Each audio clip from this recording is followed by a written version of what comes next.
Life After Prison. By Silencio, Kabanata 76. Hindi lang naman yun, di ba? Kailangan mo ring humingi ng tawad sa kanya. Sabi ni William. Sige, hihingi ako ng tawad sa kanya kung ito ang nagpapasaya sa'yo. Ang pagkakaroon ng 7.5 milyon ay magpapaganda ng ating buhay sa hinaharap.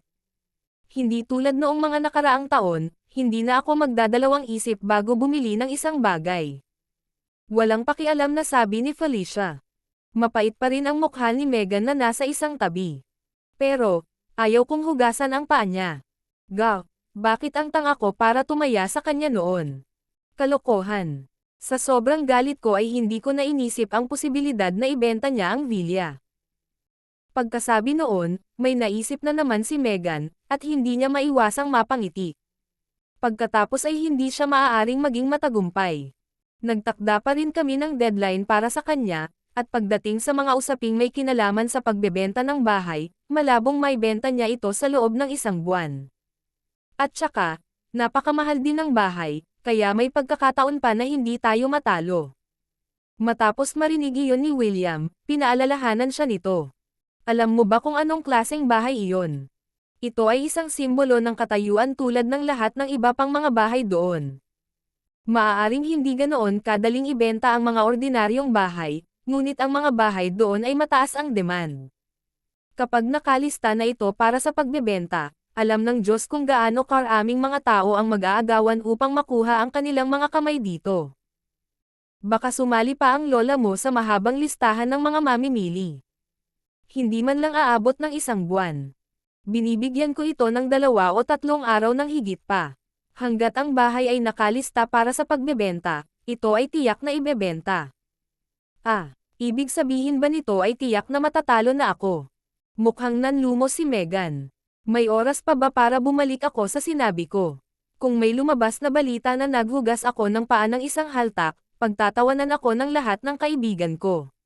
Paano ko ipapakita ang sarili ko sa publiko sa susunod? Kinatok ni Felicia ang noo ni Megan at sinabing, Bobo ka ba? Hindi mo ba alam na ang pera ay hari? Nakalimutan mo na ba kung paano tayo minamaliit ng mga tao noong wala tayong panggastos nitong mga nakaraang taon? Hugasan lamang ang kanyang mga paa at tapusin ito. Hindi naman parang sasabihin namin sa buong mundo kung ano ang ginawa mo, kaya huwag kang masyadong mag-alala. Kapag nakuha ko na ang pera, bibigyan kita agad ng 150,000 para gastusin mo. Yun lang. Bakit hindi ako makakuha kaagad ng 1.25 milyon? Ngumuso si Megan sa maliit na halagang 150,000 dolyares. Hindi niya ipagmalaki ang pagbibigay sa iyo ng 7.5 milyong dolyar na dot kung hindi kita tinulungang galitin siya ngayon. Ngumiti ng pilit si William bilang tugon sa kanilang mga usapan at umiling. Ni isa sa inyo ay wala pang nakakakuha ng pera at talagang naiisip nyo na ibahagi ito. May napagtanto lang ako. Maaaring ibinigay ni Mr. Henry kay Severin ang bahay, ngunit may karapatan ba si Severin na ibenta ito? Paano kung hindi pumayag si Mr. Henry? Hindi ibinahagi ni Felicia ang kanyang pananaw. Bakit siya hindi papayag? Niregalo niya ito kay Severin. Ibig sabihin, si Severin na ngayon ang may-ari, at malaya niyang ibenta ang bahay kung gusto niya. Sa tingin mo hindi hihingi ni Mr. Henry ang bahay pabalik?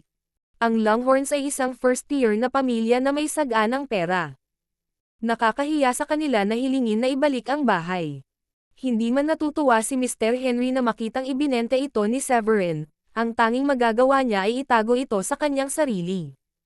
May katuturan iyon. Habang naglalakad sila papunta sa pintuan ng kanilang villa, nasagasaan nila sina Catherine at Stanley na papunta sa direksyon nila. Kumunot ang noo ni Catherine nang makita si Felicia at ang kanyang pamilya. Akala ko ba pinuntahan mo si Diane at ibalik siya dito? Bakit kayong 3 lang? Nasaan sina Diane at Severin? Nang marinig ni Felicia ang tanong ng matandang babae sa kanya, agad itong kumunot ang noo at tumingin kay William. Hayaan kitang sabihin sa kanya.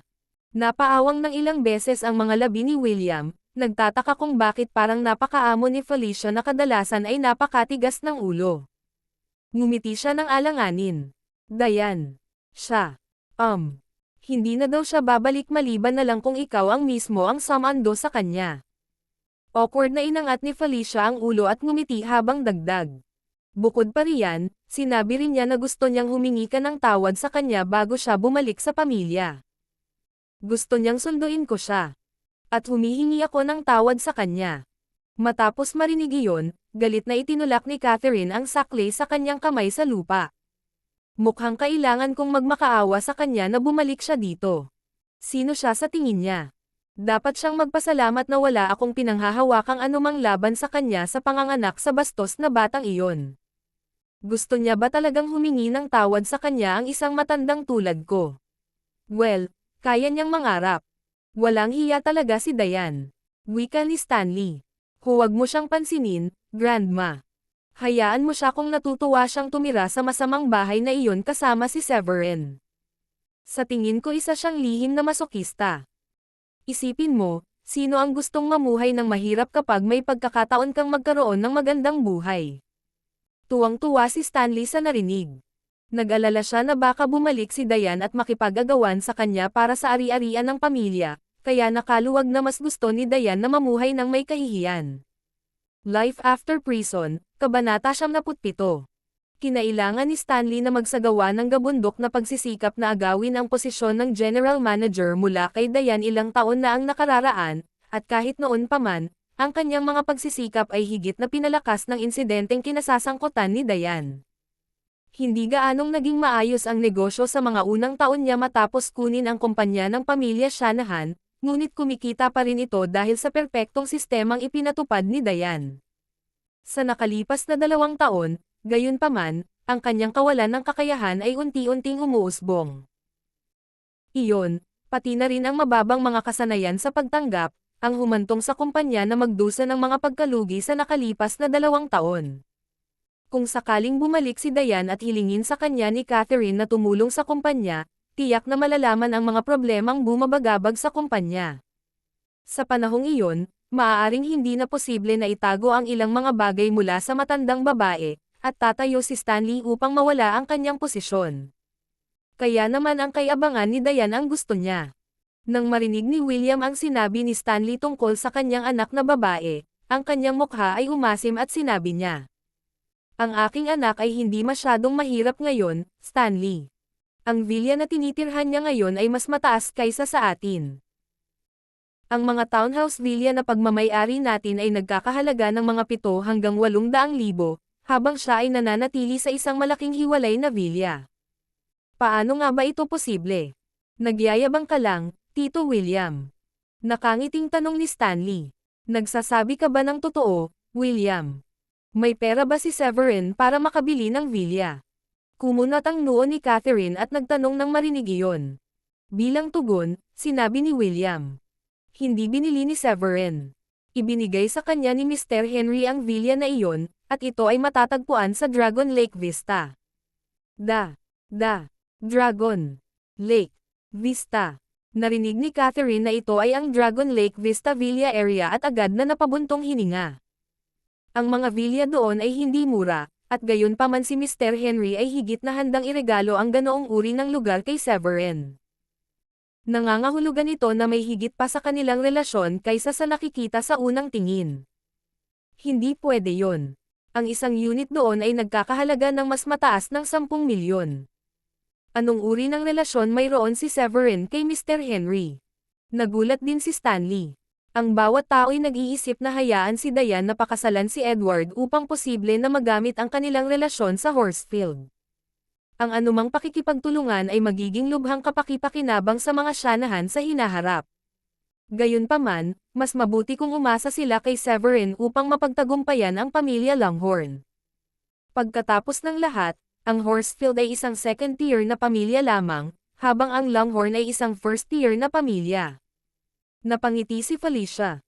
Hindi naman ganoon kawalang kakayahan si Severin. Siya ay may napakahusay na medikal na kakayahan, at iniligtas niya ang buhay ni Mr. Henry nang ang sakit ng huli ay kumilos ng araw na iyon. Itinuring ito ni Mr. Henry na isang gawaing legal iligtas buhay. Ngayon, alam na nating lahat kung sino si Mr. Henry, di ba?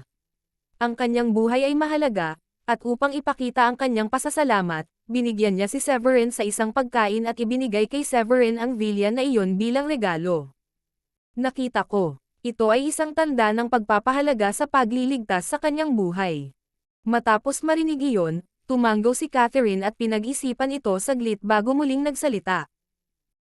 Kahit na ibinigay ni Mr. Henry ang Villa kay Severin bilang pasasalamat sa pagligtas sa kanyang buhay at wala ng utang kay Severin, may pagkakataon pa rin tayong makapasok sa Project Forward kung sasabihin ni Severin ang isang magandang salita para sa atin. Ang proyektong iyon ay isa na matagal nang inaasam ng mga Shanahan ngunit hanggang ngayon ay hindi pa rin nakakagawa ng isang pambihirang tagumpay. Ang dahilan ay ang kumpanya ng Shanahans ay hindi gumawa ng magandang pag-unlad sa nakalipas na 2 taon, kasama ang kawalan ng anumang koneksyon sa Longhorns. Ito ay isang bagay na naging walang hanggang sakit ng ulo para sa matandang babae.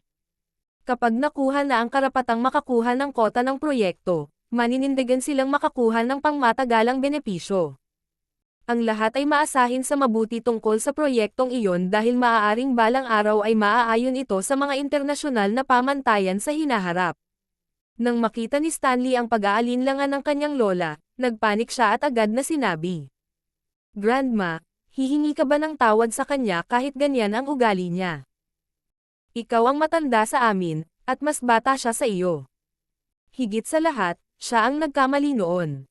Paano mo naisip ang ibaba ang sarili mo para humingi ng tawad sa kanya?"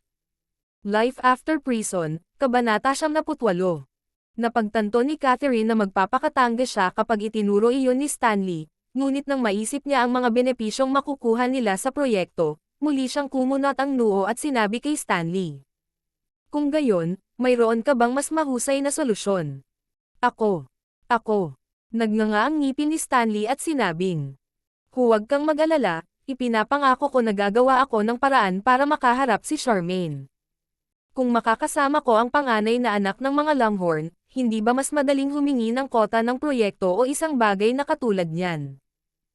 Pwede ba kaming umasa sa sinabi mo? Nauubos na ang oras."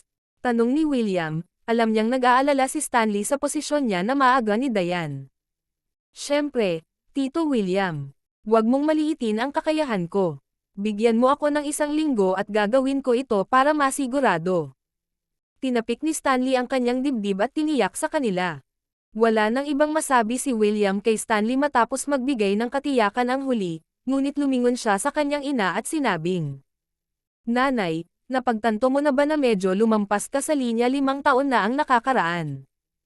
Hindi mo masisisi na hindi magagalit si Diane sa atin kung pinalayas natin siya noong buntis siya, at ano ang ibig mong sabihin, William?" Malamig na putol ni Catherine bago niya natapos ang pagsasalita. "Gusto mo bang ibaba ko ang sarili ko, humingi ng tawad sa kanya, at magmakaawa sa kanya na bumalik dito?"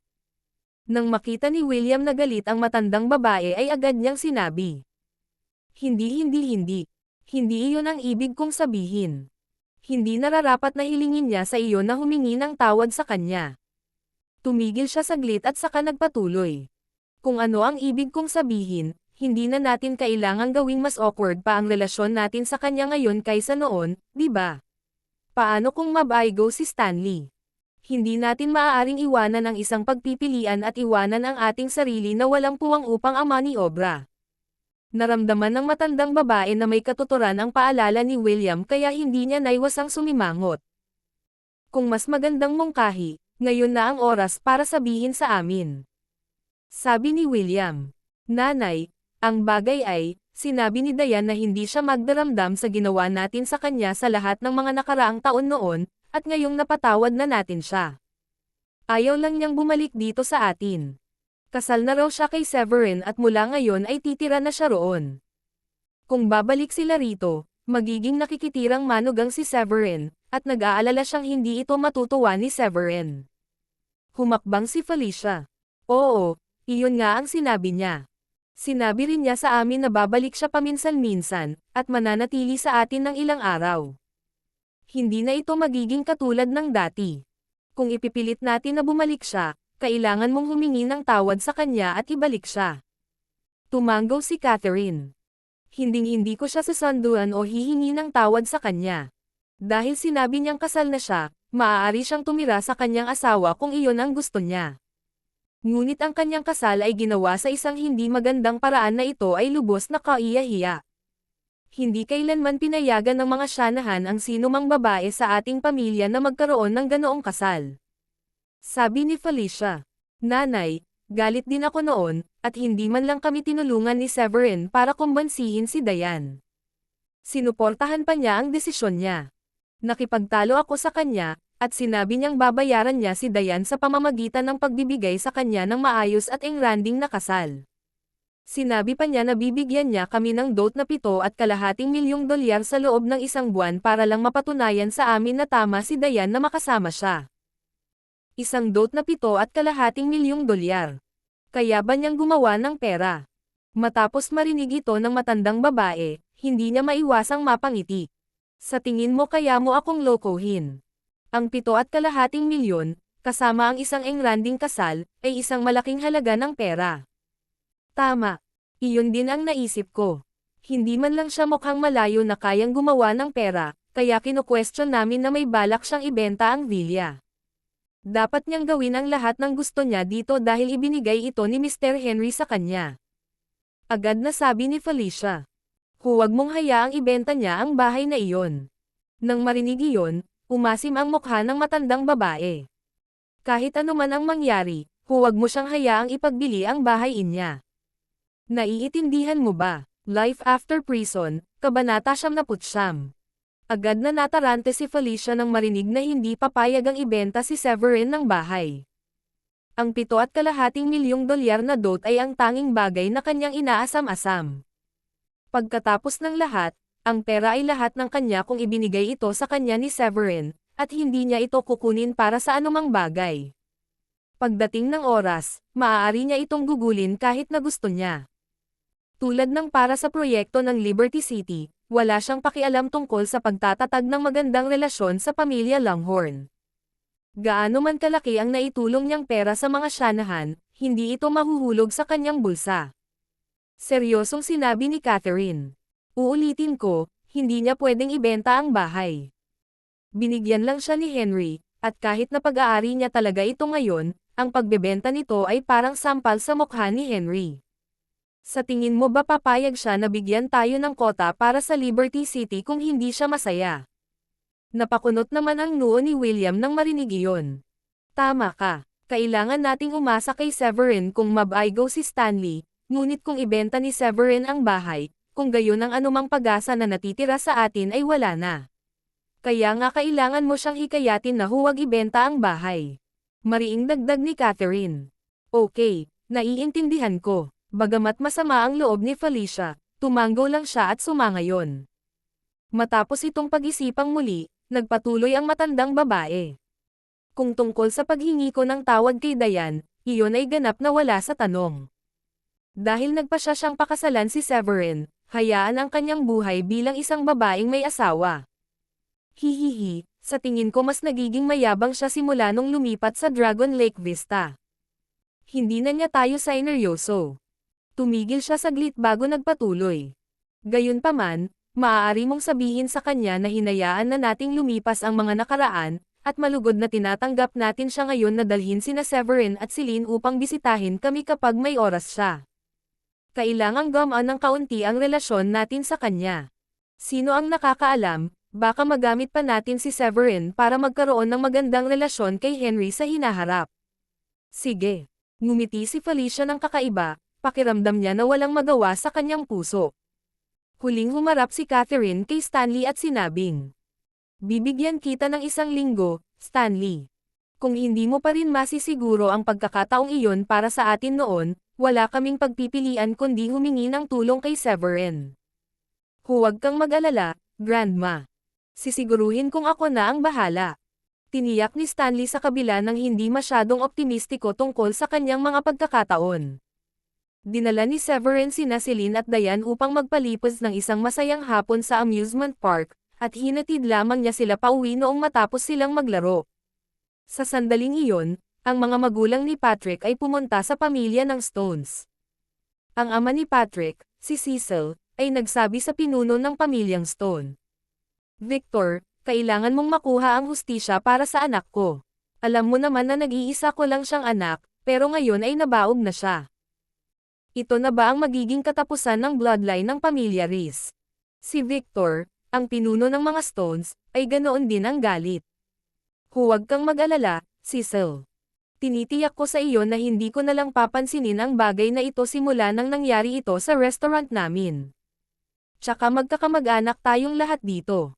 Nabayaran ko ng buo ang mga bayarin sa pagpapagamot ni Patrick, at naglaan pa ako ng 300,000 para sa kanyang follow-up na paggaling.